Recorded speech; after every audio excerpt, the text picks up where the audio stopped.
बिस्मिल्लाहिर्रहमानिर्रहीम अस्सलाम वालेकुम। ग्लोबल वीज़ा टिप्स के साथ मैं हूं बैरिस्टर मियां अमर अली। आप जब भी किसी कंसल्टेंट के पास जाते हैं वीज़ा अप्लाई करने के लिए कनाडा का, तो मोस्टली यही बताया जाता है कि वीज़ा रेशो बहुत ज़्यादा अच्छी है, उसका भी वीज़ा लग गया, उसका भी वीज़ा लग गया, हमारे इतने वीज़ा लग गए हैं। लेकिन कंसल्टेंट ये कभी नहीं बताते कि वीज़ा रिजेक्शन कितनी है और रिजेक्ट किस वजह से हो रहे हैं। और मोस्टली जिनका वीज़ा रिफ्यूज़ हो जाता है तो उनको रीज़न भी नहीं बताई जाती। लेकिन जैसा कि आप जानते हैं कि मेरे इस चैनल का पर्पज़ ही है जो आपको एजुकेट करना वीज़ाज़ के बारे में, उनके बारे में जो भी अपडेट आती है या जो भी कोई चेंजिंग होती है। तो आज की वीडियो भी इसी के ऊपर है। आज की वीडियो के में आप लोगों को ये चीज़ बताऊंगा कि कनाडा की जो वीज़ा रिफ्यूज़ल है वो क्यों आती है और किस तरह से आप जो है वो अगर चीज़ें इम्प्रूव करें तो आपका वीज़ा जो है वो 100% ग्रांट हो सकता है। जो इस चैनल के ऊपर नए हैं वो इसको ज़रूर सब्सक्राइब कर लें ताकि इमिग्रेशन से मुतल्लिक, ट्रैवल से मुतल्लिक और वीज़ा से मुतल्लिक आपको लेटेस्ट अपडेट जो है वो बर वक्त मिलती रहे। कनाडा के वीज़ा रिफ्यूज़ल की जो रीज़न है वो दो होती हैं। नंबर वन होती है डॉक्यूमेंटेशन की वजह से। अगर आपने कोई डॉक्यूमेंट फेक लगाया है या फिर वो उनके डॉक्यूमेंट रिक्वायरमेंट के मुताबिक नहीं है तो आपका वीज़ा स्टेट वे जो है वो रिफ्यूज़ कर दिया जाता है, रिजेक्ट हो जाता है और आपको बता दिया जाता है कि इस डॉक्यूमेंट्स की वजह से आपका वीज़ा जो है वो ग्रांट नहीं किया गया।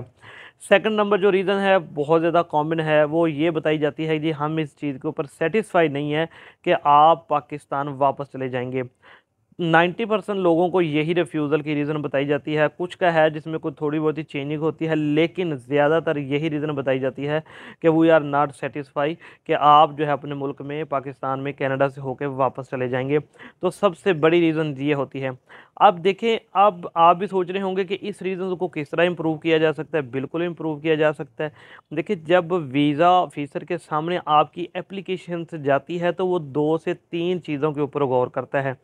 नंबर वन, वो देखता है आपकी फाइनेंशियल टाइज, आपका बैंक बैलेंस, आपका बिजनेस, आपका एनटीएन कब से रजिस्टर्ड है, अगर आप जॉब करते हैं तो आपकी सैलरी कितनी है। नंबर टू, आपकी फैमिली टाइज।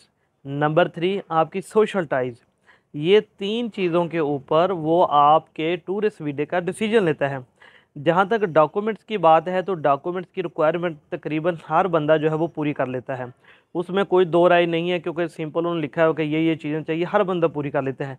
लेकिन ये जो चीज़ें हैं ये जो है वो कोई कोई जो है वो मतलब सारे इसको इम्प्रूव नहीं कर सकते, ना ही इतना ज़्यादा लोगों को पता होता है। तो आज की इस वीडियो में मैं आपको बताऊंगा कि किस तरह से आपने इन चीज़ों पर फोकस करके और क्या चेंजिंग करके रखनी है ताकि आपका वीज़ा जो है वो 100% ग्रांट हो जाए। अच्छा जी, नंबर वन रीज़न के ऊपर हम आ जाते हैं। सबसे पहले फाइनेंशियल, ठीक है जी। उसमें सबसे मजबूत चीज़ है आपकी बैंक स्टेटमेंट और उसका बैलेंस।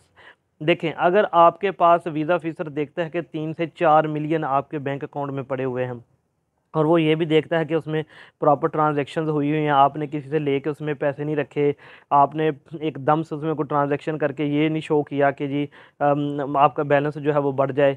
प्रॉपर मतलब आपके बिज़नेस के ज़रिए से आपके, या आपकी पर्सनल अकाउंट है या सैलरी है तो उसके ज़रिए से आपके वो उसमें मनी पड़ी हुई है 3 से 4 मिलियन, तो इस चीज़ से वो बहुत ज़्यादा जो है वो सेटिस्फाई होते हैं।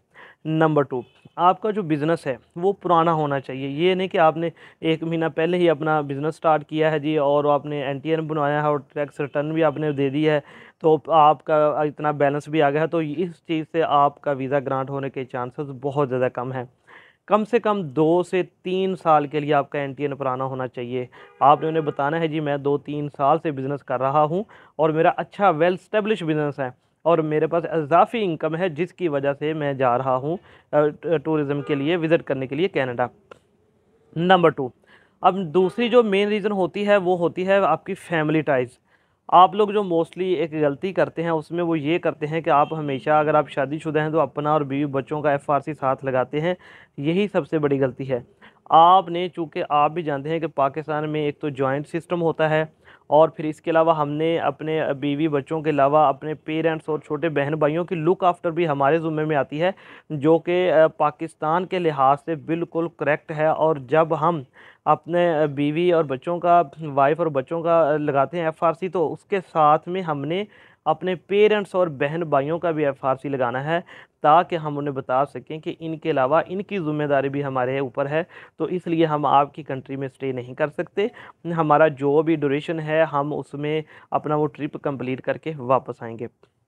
Number three, social ties. अच्छा, ये सोशल टाइज़ क्या होती है, ठीक है? बहुत से लोग इस बारे में जो है वो शायद ना जानते हो। अच्छा, सोशल टाइज़ होती है कि आपकी डेली की, रोज़मर्रा की एक्टिविटीज़ कि आप करते क्या हैं पाकिस्तान में, कि कौन-सी रीज़न्स है कि आप वापस आएँगे। देखें सबसे पहले तो मैं बता दूँ आपको, जब भी आप वीज़ा अप्लाई करें, आपने ये नहीं बताना कि आपकी किसी भी पॉलिटिकल पार्टी से कोई ताल्लुक है, ठीक है? ये बाकायदा पूछा भी जाता है उसमें। इसके अलावा अगर आपने कोई क्रिमिनल रिकॉर्ड है, उसका अगर आपके ऊपर कोई है, तो आपने उसको क्लियर कराना है, फिर आपने अपना वीज़ा अप्लाई करना है। क्योंकि अगर आपका कोई क्रिमिनल रिकॉर्ड है, तो आप कनाडा का वीज़ा अप्लाई करेंगे, तो वो आपको बाकायदा तौर पे चेक करेंगे। आजकल सब सिस्टम जो है वो ऑनलाइन है। वो ऑनलाइन आपका आईडी कार्ड लिखेंगे तो उनके सामने रिकॉर्ड आ जाएगा, जिससे आपके वीज़ा ग्रांट होने के चांसेस जो हैं वो बहुत ज़्यादा कम है। एक चीज़ और, अब आ गई नेक्स्ट क्या है सोशल टाइज़ में। देखिए, जब भी हम बिज़नेस करते हैं या हम बताते हैं कि हम फैमिली वाले हैं, हमारे बच्चे हैं, तो हम कभी भी साल के दरमियान में जो है वो हॉलीडेज़ के ऊपर नहीं जा सकते। उससे एक तो हमारा बिज़नेस डिस्टर्ब होगा, ठीक है? नंबर सेकंड, अगर हमारे बच्चे या छोटे बहन-भाई स्कूल जाते हैं, तो हम वो चीज़ मैनेज नहीं कर सकते कि किस तरह से हम जो है वो उनकी ज़िम्मेदारी छोड़ के बाहर जा रहे हैं, ठीक है? ये कॉमन रीज़न समझ आती है हर एक को। अब अच्छा, एक चीज़ और आपने ज़हन में रखनी है कि वीज़ा ऑफ़िसर का काम ही यही चीज़ें चेक करना है। जिस तरह डॉक्टर का काम होता है ना, वो मरीज़ को देख के उसे पता चल जाता है किस तरह बीमार हैं, तो वो जो होते हैं वो बड़े प्रोफ़ेशनल्स होते हैं। उन्होंने डेटा साइंटिस्ट हायर किए होते हैं जो कि हमारा सारा डेटा चेक करते हैं, और इसके अलावा उनको भी हमें हमारी प्रोफ़ाइल देखते ही पता चल जाता है कि ये इसकी प्रोफ़ाइल क्या है, क्या इसको वीज़ा ग्रांट करना चाहिए या नहीं। तो आपने इन चीज़ों को इम्प्रूव करना है कि जो हॉलिडेज़ के सीज़न होते हैं, जैसा कि ये न्यू ईयर का सीज़न है, तो पूरी दुनिया से लोग जो हैं वो अपनी फ़ेवरेट कंट्रीज़ में जाते हैं हॉलिडेज़ मनाने के लिए। इस सीज़न में करेंगे तो वीज़ा लगने के चांसेस जो हैं वो बहुत ज़्यादा हैं। इसके अलावा फिर आता है जून जुलाई, क्योंकि जून जुलाई अगस्त में पाकिस्तान में गर्मियों की छुट्टियां होती हैं। तो एक कॉमन बात है कि गर्मियों की छुट्टियों में बहुत ज़्यादा लोग जो हैं पाकिस्तान से बाहर जाते हैं हॉलीडेज़ मनाने के लिए। इन सीज़न में अगर करेंगे तब भी वीज़ा लगने के चांसेस जो हैं वो बहुत ज़्यादा आते हैं। और एक चीज़ और आपको बताता चलूँ, जब आपने अपना कवर लेटर बनाना है, तो उसमें अगर आप बिज़नेस करते हैं तो आपने ये चीज़ मेंशन करनी है कि आपके बाद आपका बिज़नेस कौन देखेगा। क्योंकि जब आप तो 10 दिन या 20 दिन के लिए चले जाएँगे, तो आपने उसको उनको बताना है, ये चीज़ों को वाज़ह करनी है, जी मैं इतने दिन के लिए जा रहा हूँ, तो पीछे मेरे बिज़नेस की लुक आफ्टर जो है वो किसने करनी है। तो अगर तो आप जॉब करते हैं तो फिर डेफ़िनेटली वो एक एनओसी होगा, जिसमें लिखा होगा कि आप इतने देर के लिए हमने इसको हॉलिडेज़ दी हैं, तो ये जा रहा है अपने विज़िट के ऊपर और वहाँ से ये ट्रिप कंप्लीट करके फ़लाँ डेट को अपनी कंपनी जो है दोबारा जॉइन कर लेगा। तो ये थी जी कुछ रीज़न्स और कुछ टिप्स मैंने आपको बताई कि किस तरह से आप अपना कनाडा का टूरिस्ट वीज़ा जो है वो इम्प्रूव कर सकते हैं। मैं उम्मीद करता हूँ आपको वीडियो पसंद आई होगी। अगर आप अपना वीज़ा हमसे अप्लाई करवाना चाहते हैं, हमारी कंसल्टेंसी लेना चाहते हैं या उसके मतलब कुछ हेल्प लेना चाहते हैं, तो ये नंबर आपकी व्हाट्सएप स्क्रीन के ऊपर है। इसके ऊपर आप रब्ता कर सकते हैं। मैं उम्मीद करता हूँ वीडियो आपको पसंद आई होगी। इंशाअल्लाह ताला एक नई वीडियो के साथ मैं फिर आपकी खिदमत में हाज़िर होऊँगा। अल्लाह हाफ़िज़।